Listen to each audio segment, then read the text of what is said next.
مسلمانوں اور یورپ میں دو مشہور پیشگوئیاں کرنے والی شخصیات گزری ہیں۔ یورپ میں نوسٹراڈیمس اور برصغیر میں شاہ نعمت اللہ ولی۔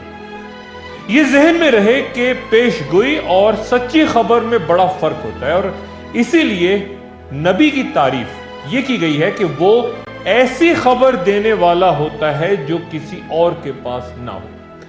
بنی اسرائیل میں ایک وقت میں بے شمار انبیاء گزرے تھے، اور بعض اوقات بہت سارے جھوٹے انبیاء بھی تھے، اور اس وقت عموماً ان کی سچائی کا واحد امتحان وہ خبر ہوتی تھی جو کسی ایک سچے بندے کو دی جاتی تھی۔ اسی عالم میں جب حضرت دانیال علیہ السلام کو بخت نصر کے زمانے میں بابل کے بادشاہ بلتحسار نے خواب دیکھا اور کہا کہ میں اس شخص کو سچا تسلیم کروں گا جو مجھے میرے خواب کے بارے میں بتائے گا، تو بہت سے جھوٹے انبیاء حیران ہو کے کہنے لگے کہ ہمیں خواب بتایا جائے تو ہم اس کی تعبیر تو بتا سکتے ہیں، لیکن یہ کیسے ممکن ہے کہ ہم خواب بتا دیں؟ تب بادشاہ کو بتایا گیا کہ بنی اسرائیل میں تمہارا خواب بتانے والا بھی ایک شخص موجود ہے اور اس کی تعبیر بھی وہ بتا سکتا ہے۔ اس طرح دانیال علیہ السلام بادشاہ کے دربار پہنچے، اور پھر ان کی رہائی کے بعد بنی اسرائیل کو یروشلم تک آنا نصیب ہوا اور وہ وہاں آباد ہو گئے۔ یورپ سے پیشگوئیاں کرتا معروف ترین شخص نوسٹراڈیمس فرانس کے ایک یہودی خاندان میں 14 دسمبر 1503 عیسوی کو پیدا ہوا تھا، لیکن اس کے والد نے کیتھولک عیسائیت اختیار کر لی تھی۔ نوسٹراڈیمس نے ابتدائی تعلیم اپنے گھر پہ بزرگوں سے حاصل کی، اور پھر باقاعدہ مدرسے کا رخ اختیار کرنے سے پہلے وہ ادب، تاریخ، فلکیات اور طب کے علوم کا ماہر ہو گیا، اور کچھ ہی عرصے میں اس کی شہرت ایک ایسے طبیب کے طور پہ دور دور تک پھیل گئی جو طاعون کے مریضوں کا روایتی علاج یعنی ان کے جسم سے خون نکالنے پر یقین نہیں رکھتا تھا۔ نوسٹراڈیمس نے طاعون کے لاتعداد مریضوں کو اپنے علاج سے شفا دی، اور اس کے سلے میں فرانس کی حکومت نے اسے تاحیات وظیفہ دینے کا اعلان کر دیا۔ لیکن ان تمام کامیابیوں کے باوجود نوسٹراڈیمس کی بیوی اور دو بچیوں کا 1537 عیسوی میں طاعون سے ہی انتقال ہو گیا، لیکن اس کی دوبارہ شادی کے بعد 6 مزید اولادیں پیدا ہوئیں۔ اس کے گھر کا ایک کمرہ مطالعے کے لیے مخصوص تھا، اور یہی تنہائی میں وہ زیادہ تر وقت گزارتا تھا۔ کمرے کے وسط میں پانی سے بھرا ایک برتن رکھا ہوا تھا، جس کے بارے میں کہا جاتا ہے کہ اسے نوسٹراڈیمس مراقبے کے دوران ارتکاز توجہ کے لیے استعمال کرتا تھا، اور اسی مراقبے کے دوران وہ جو کچھ دیکھتا، سنتا یا محسوس کرتا اسے تحریر کر لیتا۔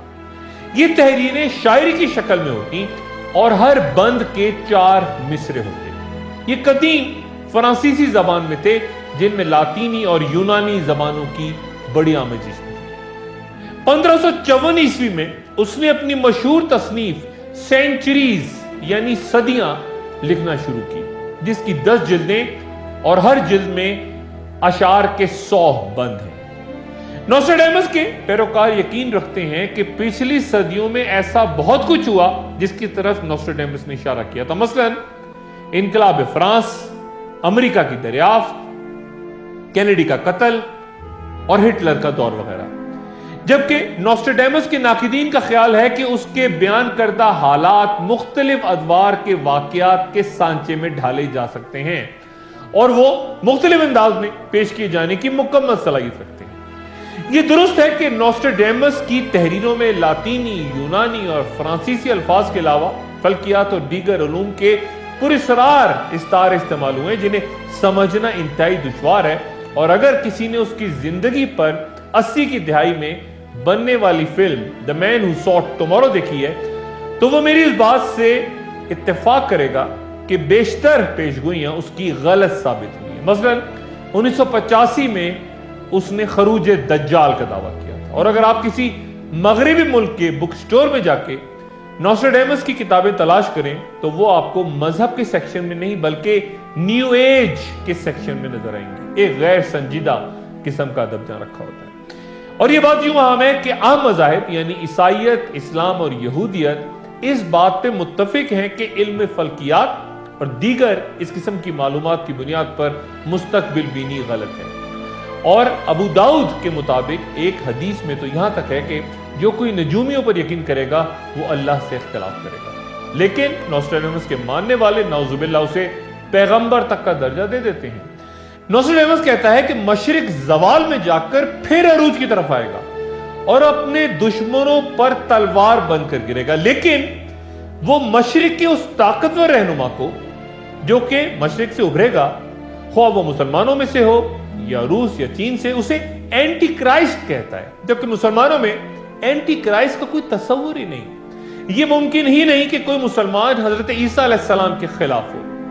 پھر نوسٹراڈیمس کا کہنا ہے کہ بڑی جنگ یارمگیڈن 7 سال تک جاری رہے گی اور اس دوران 3 دفعہ اینٹی کرائسٹ کو مکمل طور پہ شکست ہوگی، لیکن وہ پھر لڑنے کے قابل ہو جائے گا.